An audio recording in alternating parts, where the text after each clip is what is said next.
नमस्कार. KTV मराठीच्या कोकण वार्तामध्ये आपलं स्वागत. प्रथम एक नजर आजच्या ठळक घडामोडींवर.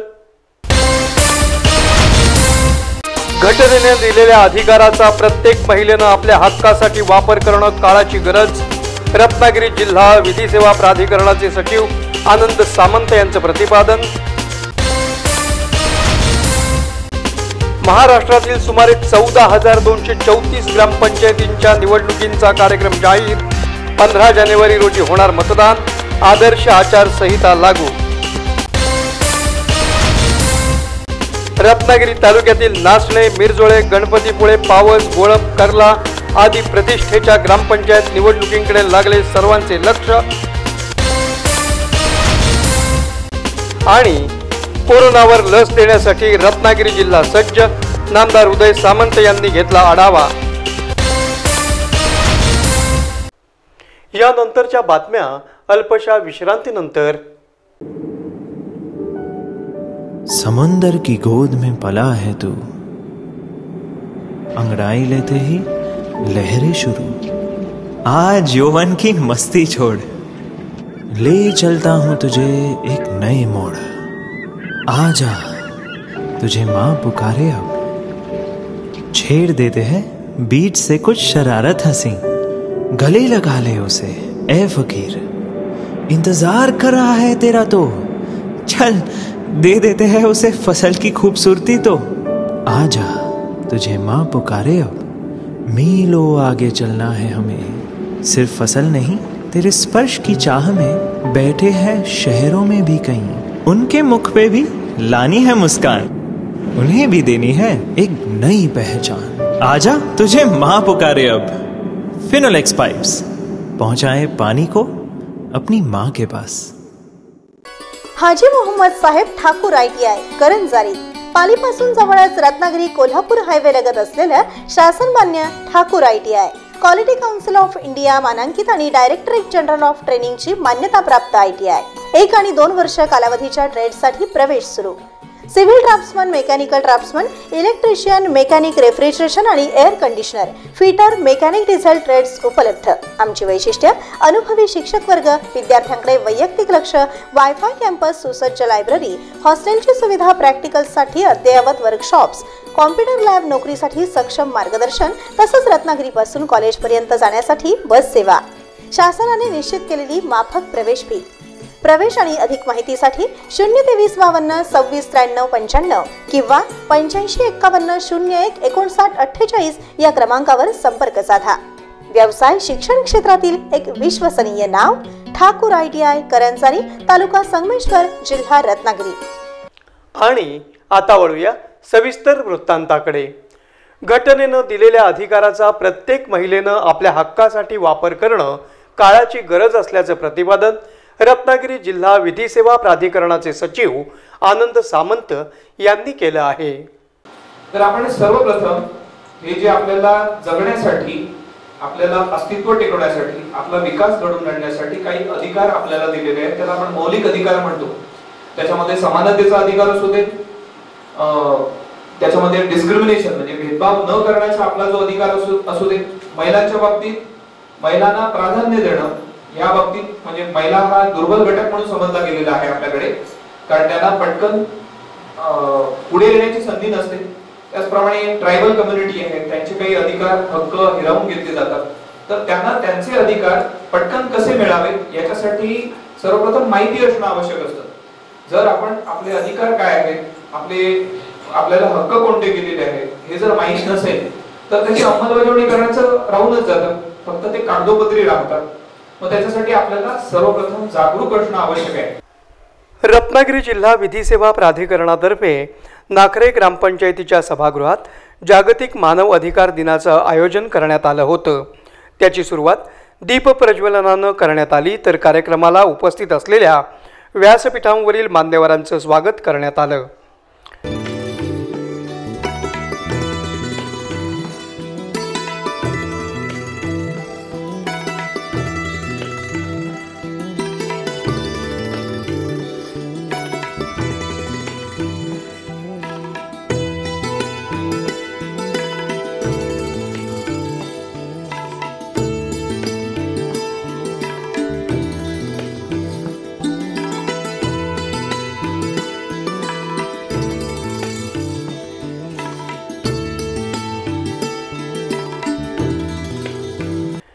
जिल्हा विधी सेवा प्राधिकरणाचे लेखापाल श्रीकांत जोशी यांनी मानव अधिकार म्हणजे काय या विषयाची माहिती दिली।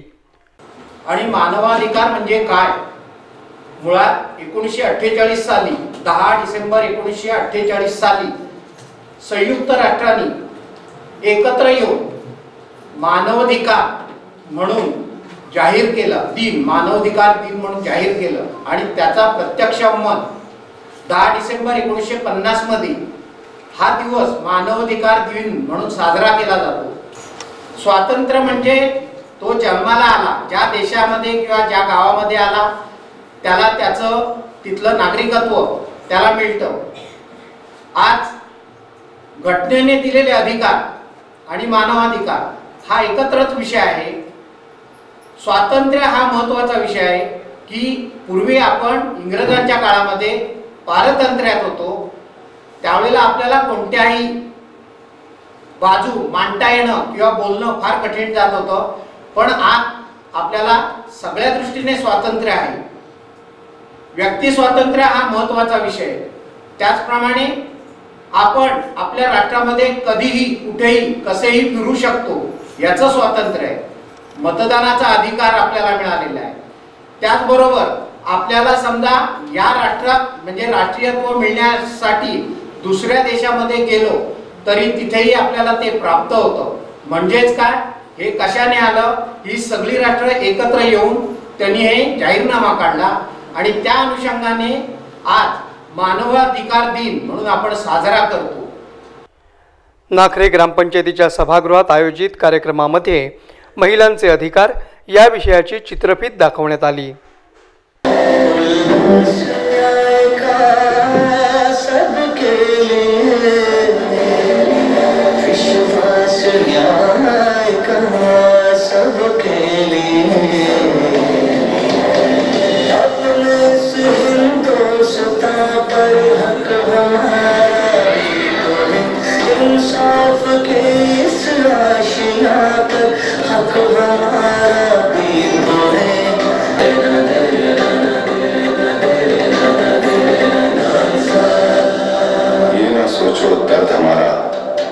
सुना न जाएगा, अब न्यायालय खुद चलकर चौपालों तक आएगा। या कार्यक्रमाला माजी सरपंच, पोलीस पाटील, तलाठी, ग्रामसेविका तसंच महिला मोठ्या संख्येने उपस्थित होत्या। अनुसुया महिला संस्थेच्या अध्यक्षा सौ नीलम पालव यांनी उपस्थित महिलांना आपल्या हक्काबाबत मार्गदर्शन केलं। परंतु या ग्रामपंचायतीमध्ये हा दिवस साजरा करत असताना आणखीन थोडंसं जास्त चांगलं वाटतं आहे, कारण की हे सगळे अधिकार खूप चांगल्या पद्धतीने आपल्या ग्रामपंचायतीमध्ये सर्व राबले गेले। हे पाहताना खूप मस्त वाटते, समाधान वाटते। आपल्या सर्वांशी परिचय आहेच नीलम पालव। अगदी ज्यावेळेला आपली छोटी ग्रामपंचायत होती की ग्रामपंचायतीमध्ये जेव्हा जागा पण नाही आणि आपण मंदिरामध्ये कार्यक्रम घेतला होता तेव्हाही महिलांचा असाच भरभरून प्रचंड प्रतिसाद होता आणि तिथपासून आज महिलांची चळवळ या गावामध्ये पाहते आहे की आपल्या अधिकारासाठी भांडलं पाहिजे, आपल्या अधिकारासाठी एकजूट झालं पाहिजे, संघटित राहिलं पाहिजे। हे या गावाकडनं खरं तर शिकण्यासारखी गोष्ट आहे आणि हाच आपला अधिकार आहे, हाच मानवाधिकार आपण खरं तर म्हटलं पाहिजे। आणि तरी सुद्धा आज आपण हा दिवस साजरा करतो आहोत। आपल्याला सगळ्या आपल्या अधिकारांची जाणीव आहे आणि तरी पण आपण हा अधिकार साजरा करतो आहोत। तो नुसता दिवस साजरा करून होणार आहे का? तर ह्या आजच्या दिवसाचं काहीतरी महत्त्व पण आपल्या सर्वांना माहिती असलं पाहिजे की मानव अधिकार दिवस हा जरी संयुक्त राष्ट्रसंघाने डिक्लेअर केला, त्यांच्या परिपत्रकामध्ये आलं आणि त्यानंतर ह्या सगळ्या गोष्टी जरी झाल्या असतील तर मानवता आणि सन्मानाने जगण्याचा अधिकार आपल्याला दिलाय आणि हाच अधिकाराचं संवर्धन आणि संरक्षण करण्याचा जो दिवस आहे तर तो आज असं आपण म्हणूया की मानव अधिकार या सर्वांसाठी मानव आयोग काम करते की जे आपल्यासाठी सर्वांसाठी खूप खूप खरं तर महत्त्वाचं आहे। सचिव आनंद सामंत यांनी जिल्हा विधी सेवा प्राधिकरणाविषयी सविस्तर माहिती दिली। हा याच्यामध्ये जे नियुक्ती असते ती माननीय सर्वोच्च न्यायालयाचे निवृत्त न्यायाधीश त्याचे अध्यक्ष असतात, त्याच्यानंतर उच्च न्यायालय त्याचे न्यायाधीश, त्याचप्रमाणे उच्च न्यायालयाचे जे न्यायाधीश असतात त्याचे 2 मेंबर्स असतात, त्याचे चीफ जस्टिस जे असतात ते त्याच्यामध्ये सहभागी असतात, ऍक्टिव्ह किंवा रिटायर्ड असतात ते, आणि त्याच्यामध्ये काही 2 सदस्य असतात ज्यांना ह्युमन राईट्सची माहिती असते ते सदस्य असतात आणि इतर कमिशन्स आहेत. महिलांसाठी एक कमिशन आहे, माहिती आहे ना, महिलांचा आयोग ऐकून माहिती असेल. महिला आयोग आहे, त्याच्यानंतर SC ST कम्युनिटीसाठी आयोग आहे, मायनॉरिटीसाठी आयोग आहे. हे आयोग जे आहेत ते ह्या कमिशनचे मेंबर्स असतात. अशी ही संरचना असते जेणेकरून हे संपूर्ण देशावर नियंत्रण ठेवत असतात आणि काही रेकमेंडेशन देत असतात, सुधारण्यासाठी काही सूचना देत असतात. तर ही जुजबी माहिती आपल्याला आवश्यक आहे. याची नियुक्ती असते ते राष्ट्रपतींच्या असते आणि त्यामध्ये पंतप्रधान आपले असतात, त्याशिवाय होम मिनिस्टर असतात. हे सर्व रेकमेंड करतात कोणाला या ठिकाणी नियुक्त करायचं. रत्नागिरी तालुक्यातील नाचणे, मिरजोळे, गणपतीपुळे, पावस, मसगाव यासह जिल्ह्यातील एकूण 469 ग्रामपंचायतींच्या निवडणुका 15 जानेवारी रोजी घेण्याचं निवडणूक आयोगानं जाहीर केलं आहे.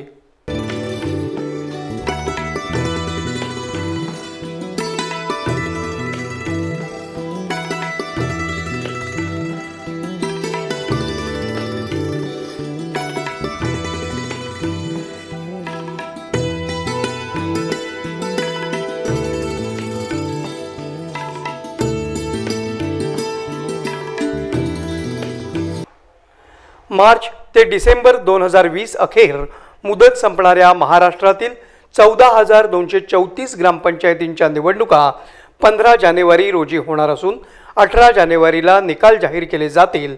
त्यामुळे आदर्श आचारसंहिता लागू झाली आहे.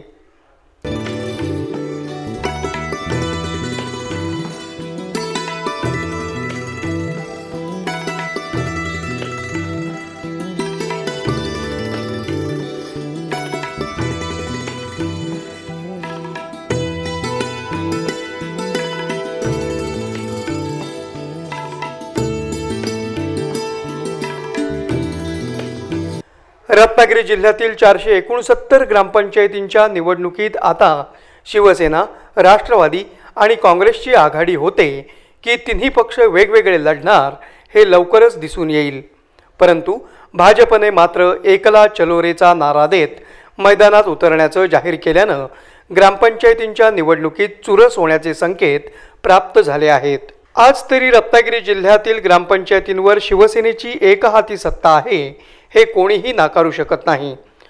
15 जानेवारी रोजी होणाऱ्या ग्रामपंचायतीच्या निवडणुकीकरता 23 डिसेंबर ते 30 डिसेंबरपर्यंत उमेदवारी अर्ज दाखल करण्याची मुदत ठेवण्यात आली आहे. 4 जानेवारीपर्यंत अर्ज मागे घेण्याची संधी देण्यात आली आहे. त्यानंतर मात्र 15 जानेवारी रोजी गरज असेल तिथं निवडणूक घेतली जाईल असं जाहीर करण्यात आलं आहे.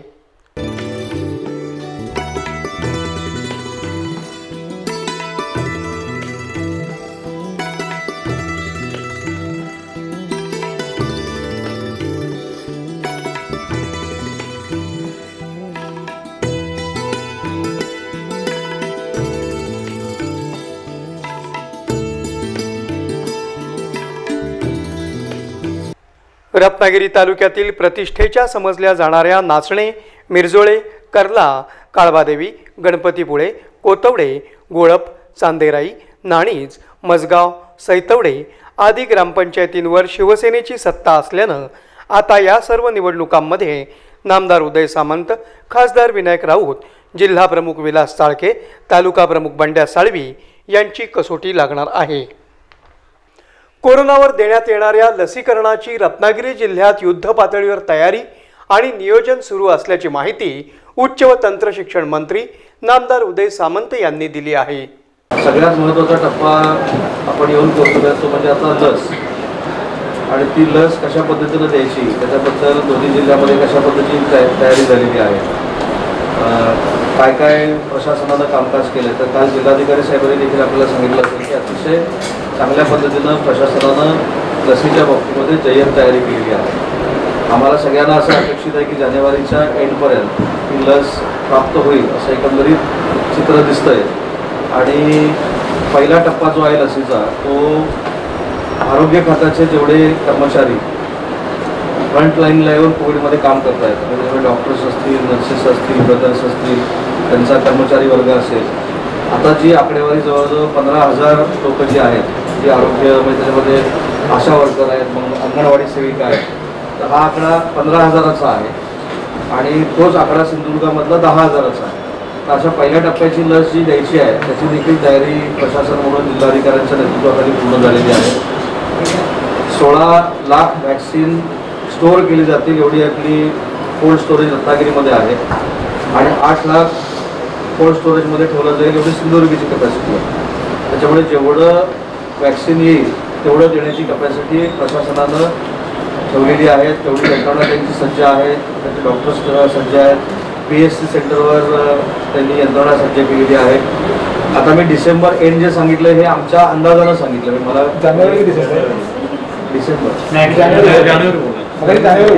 डिसेंबर रत्नागिरी येथील जिल्हाधिकारी कार्यालयात आयोजित पत्रकार परिषदेमध्ये बोलताना नामदार उदय सामंत यांनी लसीकरणाबाबत सविस्तर माहिती दिली. डिसेंबर एंड हे आमच्या म्हणजे सगळी जी तयारी झाली त्याच्यावरनं दिसतंय. आता उद्या परत असं कोणतरी म्हणायचं की आधार पुनावाल्यांनी मला फोन केला होता, पण असं काय झालेलं नाही. एक वातावरण जे आहे लसीच्या बाबतीमध्ये प्रत्येक जिल्ह्यामध्ये जे चालू आहे, आम्हाला जे इन्स्ट्रक्शन दिलेले आहेत त्या बाबतीमध्ये डिसेंबर लास्ट वीकपर्यंत लस येऊ शकते. आणि एवढी देखील रत्नागिरी आणि सिंधुदुर्ग जिल्ह्याची कॅपॅसिटी आहे की जिल्हाधिकारी मोदयांनी मला असं सांगितलं की एका दिवसात आपण 10,000 लोकांना देखील लस देऊ शकतो. एवढी यंत्रणा आपली सज्ज आहे. ही प्रॅक्टिस ऑलरेडी बाकीच्या लसीद्वारे जिल्ह्यामध्ये झालेली आहे. आरोग्य सभापती पण इथे आहेत, त्यांनी देखील सांगितलं की PSC सेंटरला देखील कोल्ड स्टोरेज जी आहे ती रेडी ठेवण्यात आलेली आहे.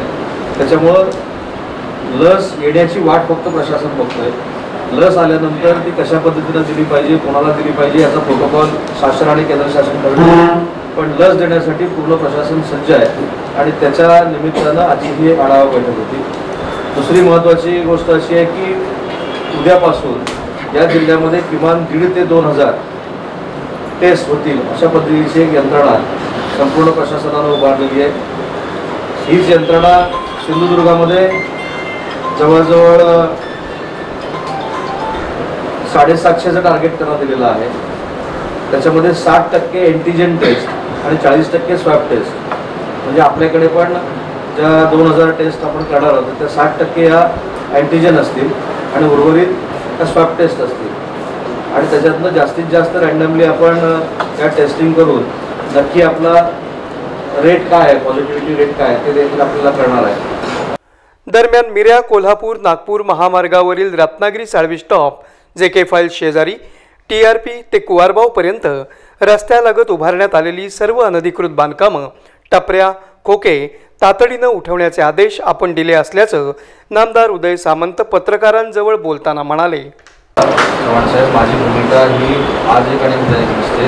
मी 8 दिवसापूर्वीच प्रांताधिकाऱ्यांना अशा सूचना दिलेल्या आहेत की माझ्या मतदारसंघामध्ये साळवी स्टॉप सोडल्यानंतर ज्या पद्धतीनं अनधिकृत बांधकाम दिसतंय आणि रात्रीचं दिसतंय, रात्रीच्या रात्री बांधलं जातंय, कदाचित त्यांचा समज असा असेल की ते ग्रामपंचायतीच्या असेसमेंटवर आल्यानंतर वायडनिंगमध्ये त्यांना पैसे मिळतील तर ते चुकीचं आहे आणि त्याच्यावर तात्काळ कारवाई करावी अशा पद्धतीच्या सूचना मी ऑलरेडी प्रांताधिकाऱ्यांना दिलेल्या आहेत.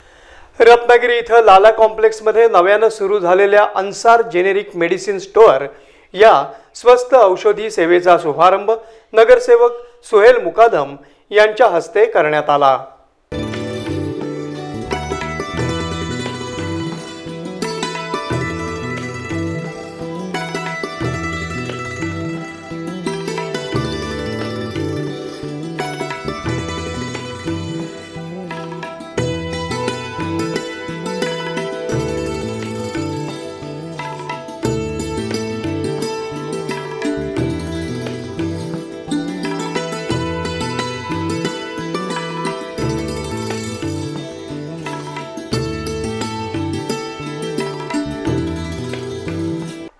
यावेळी अन्सार मेडिसिन स्टोअरचे मालक जमालुद्दीन मजगावकर, अन्सार मजगावकर आणि आसिम मजगावकर यांनी उपस्थित मान्यवरांचं स्वागत केलं.